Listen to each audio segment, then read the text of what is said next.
just being here at Allenbrook, you had the idea to donate 200 books, but you didn't just make the donation. You showed up and you spent your time, you dedicated your time to read to every child here. So what did this experience mean to you?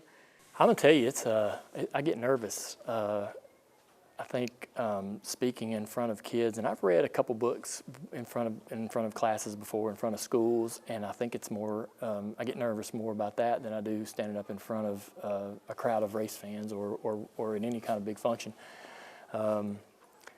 And you just want them to connect somehow to the book, you know, and you hope that they're interested in what you're going to share with them that day.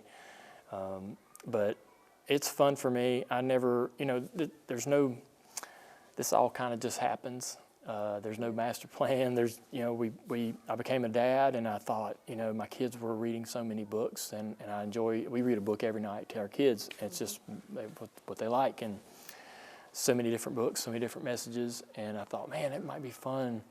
That'd be a really fun challenge to try to make a book that a kid might enjoy. And because we have hundreds of books, you know, that's like that's like the easiest gift to give someone who has a child, right? And so you're like, hey, here's a child, you know. So we just get all these books, and our kids go to the same ones over and over again. There's 80% of the books we have they probably haven't read or heard because they want the same one every night, right? And they'll go through one for several weeks, and then it'll be another book, and they'll just want you to read that same book over and over. And so I thought, man, I wonder if I could write a book that a kid wants to be read to multiple nights in a row, right? That they like the story that much that they want to hear that story over and over. And I didn't think anything of it more than that. And so we ended up creating a storyline.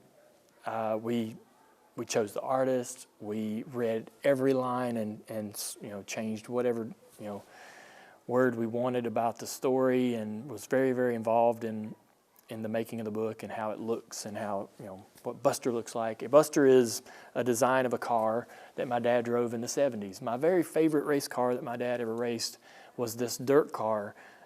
He ran it locally here in the Carolinas. It was owned by my mother's father, my grandfather, Robert G. So, I mean, there's this massive family connection to Buster himself. Buster is my dad's nickname as a child. Jimmy Jam is a throw to Jimmy Johnson, the, you know, 7-time champion. Jimmy Jam's sort of his fun alter ego that we used to kid about all the time. And Coach Hogg is a nod to a mentor of mine from back in the day. He was also a hog farmer. That this man that helped me in my career and my life. And so there's a lot of fun things that we were able to do to connect the story to me personally. And so yeah, I think the funnest part about it though is sitting in front of kids and reading it to them, and you know, using inflection and trying to drive home certain points in the story and certain things that the characters say is a lot of fun. And the kids, you'll work real hard just to get one little snicker, right? And so it's kind of fun to see how they react to the read. Yeah, and you had some of those moments today as well, right? Yeah, it's fun. Yeah. It's good. And so you would say, I was going to ask where the inspiration came from, but obviously fatherhood. Yeah, just being a dad and watching your kid, watching them develop, right, and develop emotion and try to understand those emotions and trying to understand how to control those emotions and trying to understand. They get so frustrated when they can't communicate with you and they don't understand what you're trying to tell them, right? And there's this real tug of war that happens in those early years of development. And so trying to write I noticed that when, you know, I'd not read a lot of children's books before I was a father, but when I would sit down and read these books to my girls, every book has a message. Every book is trying to create a message that your kids will learn and take away from that. And there's this one particular book that sometimes Isla picks that I wish she would pick more often about being a big sister, right? And how to be a great big sister and what she needs to do to help her sister Nicole, and how they can be a team, right? And instead of always like arguing over this is mine, and so reading that to her is a lot of fun because I get to try to help her understand the true message. And so that was sort of the interesting thing about writing this book is, man, what kind of message do we want to tell? What things do I love to do in my own life that would be good messages, and so and how could I pass those down to my girls? And so that's what it's simply about. And obviously a great message within the book that you came up with to inspire kids that you may read to, kids that may buy the book, your own daughters as well. Yeah, so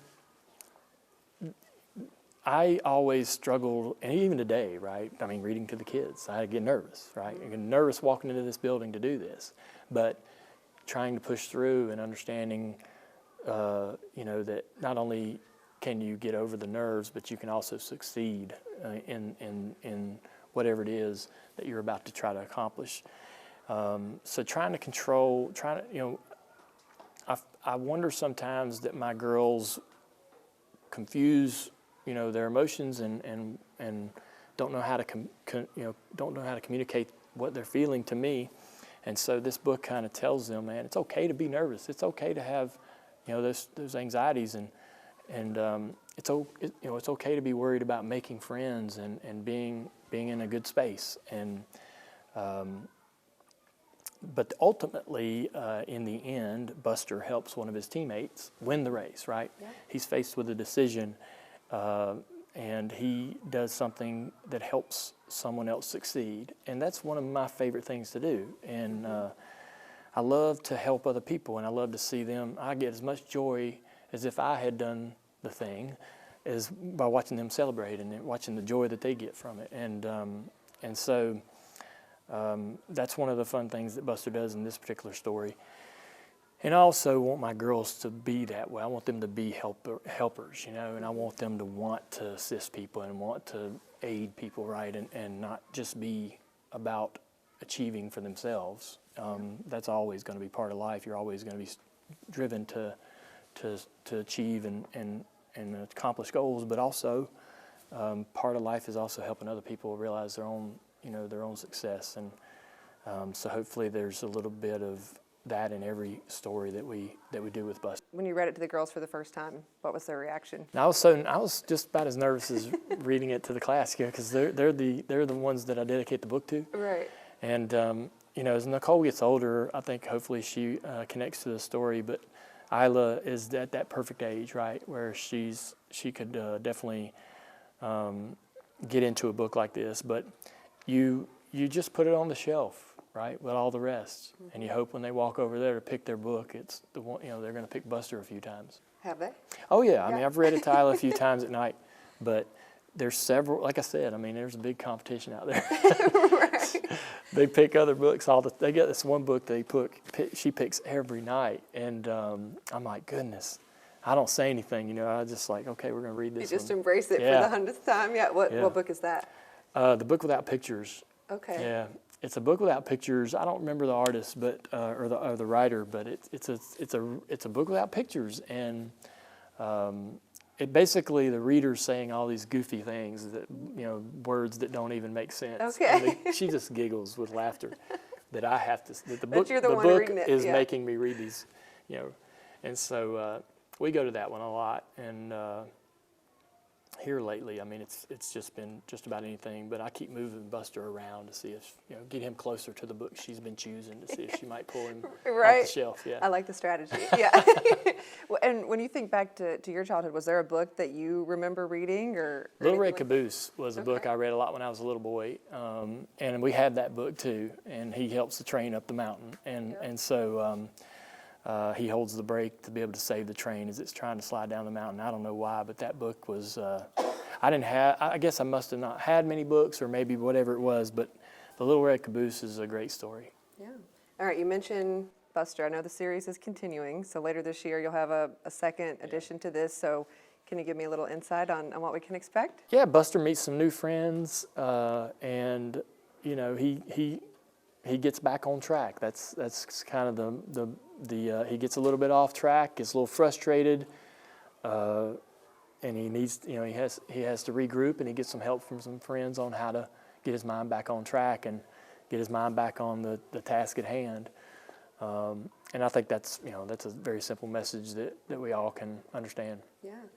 And you mentioned some of the Easter eggs that are in this book. Was it fun for you to draw inspiration from people from your real life and be like, hey, I'm like when you told Jimmy, hey, you're gonna be Jimmy J, I'm like, I'm putting you in this book. Like, what was his reaction? You know, he was taken aback a little bit or didn't quite understand what I was trying to convey, but you know, we were presented with that opportunity. They're like, hey, man, you can do anything you want. You know, complete creative control on how you want this to turn out. And I thought, well, to make it more personal to me and matter more to me and make me more interested and invested in its future, and I wanted to have as much connection to it as possible. So, you know, that'll be fun as we go forward and creating new characters, and you come up with all kinds of fun ideas. And then just going back to the beginning of today, when you hear, you know, the principal up here speaking about the impact that you had on these kids and helping turn their lives around, essentially, right? Like the donation that you made, or just being here today and showing up, essentially, for them, right? Like I think so much of life is about just showing up and giving back. So when you hear the words and you can see the difference that you and Amy have made through what you're doing through your charity, what does that mean to you? I have 100% confidence that this school was going to turn around regardless. Just having gotten to know the staff here and their, you know, their ability and their passion, it was inspiring, and that was, you know, that was, we were brought together. It was an idea that I had. I was sitting at home and I called my sister and I said, I've been looking at these schools in the state and I want to know how we can make a difference. And it just so happened that Allenbrook was sort of in this perfect scenario where they were in a great position and they were going to succeed, and we just got to be a part of that, right? And so it was sort of unique how it all lined up, but it was, and you know, and now, you know, we write a book and get to come see some of the improvements that have been made here and how incredible the place looks now and how much has changed for the kids and how well they're doing, and we get to read this book. I mean, it's all this sort of incredible full circle type of deal. Absolutely. But our foundation works with so many charities across the nation, but it's so much fun to do things in your own community, being able to go visit and see the impact that has. And none of it's possible without all of our donators and all the people that are involved in supporting us. They allow us the opportunity to you know, do some pretty incredible things. And so, like I say, I mean, being able to stand here and see what the foundation was able to help happen here at Allenbrook is pretty incredible.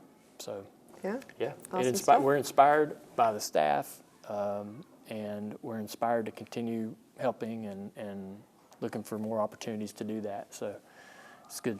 Yeah, it was great. It was great to be a part of this day, so I appreciate y'all inviting us in and Yeah. talking about Buster and what you're doing with that series and everything else you have going on. Thank you. Appreciate y'all covering it. It's been a fun day.